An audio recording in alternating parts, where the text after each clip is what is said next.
1,000-pound sister's wedding countdown is on. Amy Slaton prepares to walk down the aisle, but will sister Tammy and family attend? Salversville, Kentucky. The air in the small, unassuming Slaton family home is thick with a potent mix of hairspray, anticipation, and unresolved tension. In just 48 hours, Amy Slaton, the spirited and determined younger sister from TLC's hit series 1,000-Pound Sisters, is set to marry her fiancé, Michael. The wedding dress, a vision of sequins and tulle, hangs proudly in the living room, a beacon of hope in a household often overshadowed by struggle. But as the final countdown to I Do begins, a single, looming question threatens to overshadow the nuptials. Will Amy's sister, Tammy, and other key family members be in the pews to witness her walk down the aisle? For months, fans have followed Amy's journey not just toward matrimony, but toward a new life. Her dramatic weight loss, a testament to sheer willpower, was fueled by a singular dream: to be a healthy bride, a present mother, and to build a future far removed from the confines of her former body. The wedding is more than a ceremony. It's the physical manifestation of her triumph. Yet, the very family who shared her darkest days now casts a long shadow over her brightest moment. A sisterhood strained, Tammy's uncertain role. The most poignant source of uncertainty is Tammy. The sisters' bond, the bedrock of the show, has been stretched to its limit. Tammy's own health journey has been fraught with setbacks, and her recent struggles have created a painful rift. While Amy has charged ahead, planning centerpieces and tasting cakes, Tammy has often been absent, both physically and emotionally. "We're supposed to be in this together," Amy confided during a recent planning session, her voice uncharacteristically soft as she stared at a photo of her and Tammy from happier times.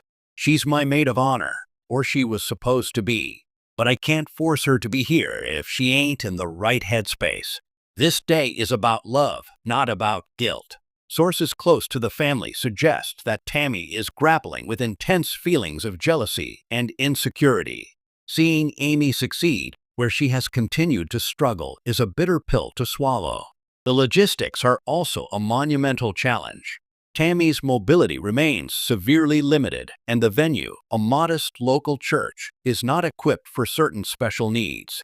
Arranging transportation and ensuring her comfort for the duration of the ceremony and reception is a logistical nightmare the family is struggling to solve.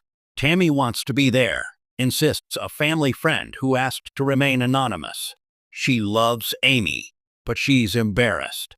She doesn't want to be a spectacle, to have all the attention on how she's getting into the building instead of on Amy and Michael. It's a pride thing, and it's a health thing. It's just complicated." The wedding invitation sits on Tammy's bedside table, but whether it serves as a reminder of a commitment or a symbol of a divide too wide to cross, only time will tell. Family fractures, more than just a guest list. The drama doesn't end with Tammy. The Slaton family tree is shaking with pre-wedding tremors. Other siblings have expressed reservations, not about the union itself, but about the circus that accompanies a televised wedding. The ever-present TLC cameras, which have documented their lives for years, are now seen by some as intrusive during what should be a private, sacred moment. "Mama's torn up about it," Amy revealed, referring to their mother, Darlene. "She wants everything to be perfect, but she also hears the whispers. Some of the family think we're selling our souls for a paycheck, that nothing is sacred anymore. But this is my story. This is my happy ending. The cameras were there for the bad. Why shouldn't they be there for the good?" Then there's the issue of certain plus ones and long-held grudges between cousins that have resurfaced with the stress of the event.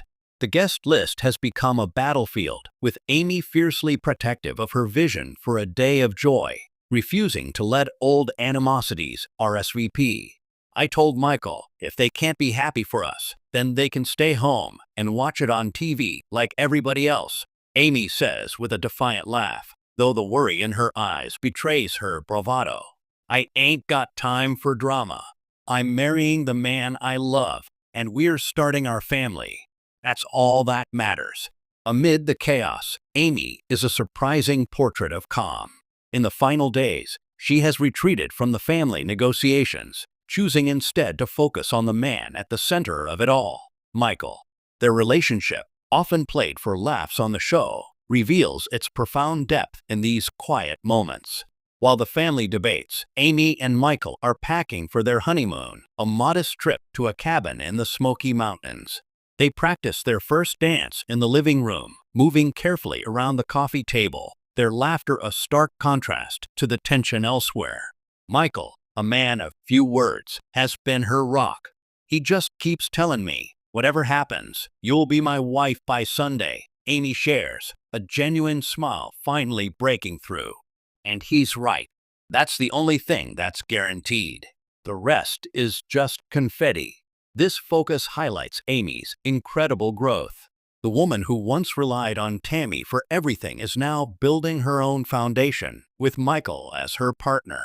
The wedding is her declaration of independence, not just from her past weight, but from the cycles of dysfunction that have held her family captive. A wedding, a metaphor, a television event. This wedding is more than a personal milestone. It's a cultural moment for the show's dedicated fan base. 1,000-Pound Sisters has never shied away from the raw, unvarnished truth of its subjects' lives. It has shown the agony of addiction, the complexity of family love, and the grueling work of reclaiming one's health. Amy's walk down the aisle is the climax of a narrative years in the making. It represents the ultimate question the show poses. Is change truly possible? Can a person break free from the circumstances that define them? Amy's weight loss says yes. Her relationship with Michael says yes. But the empty seat potentially reserved for Tammy whispers a more complicated, heartbreaking maybe. TLC is, of course, treating the event with the gravity it deserves. A source from the network confirms that multiple camera crews will be deployed, with strict instructions to capture every raw, emotional moment. "This is the Super Bowl of our show," the source said. "The audience has invested in Amy. They've cried with her and cheered for her. They deserve to see her get her happy ending, whatever that looks like." The final countdown. Hope against hope. As the sun sets on the day before the wedding, Amy takes a final look at her dress. The sequins twinkle in the lamplight. She has done everything she can. The flowers are ordered. The cake is baked, and the minister is ready. The only thing left is a leap of faith. She picks up her phone and sends one last text to Tammy. It's not a plea or a guilt trip. It's a simple photo of their matching bracelets from when they were teenagers, with a message: "No matter what, you're my sister. I love you." The door is always open. The response is a single, heart-wrenching word: "Okay." It's not a confirmation. It's not a denial. It's a testament to the messy, unbreakable, and painfully complicated bond of sisterhood. When Amy Slaton walks toward her future tomorrow, all eyes will be on the beautiful bride in white. But the true drama, the moment that will have viewers holding their breath, will be a quick cut to the church doors, waiting to see if they open one more time for the sister who walked every other difficult mile with her. The countdown is on. The dress is ready. The bride is steady. But the story of the Slaton family wedding is still missing its most crucial character. And until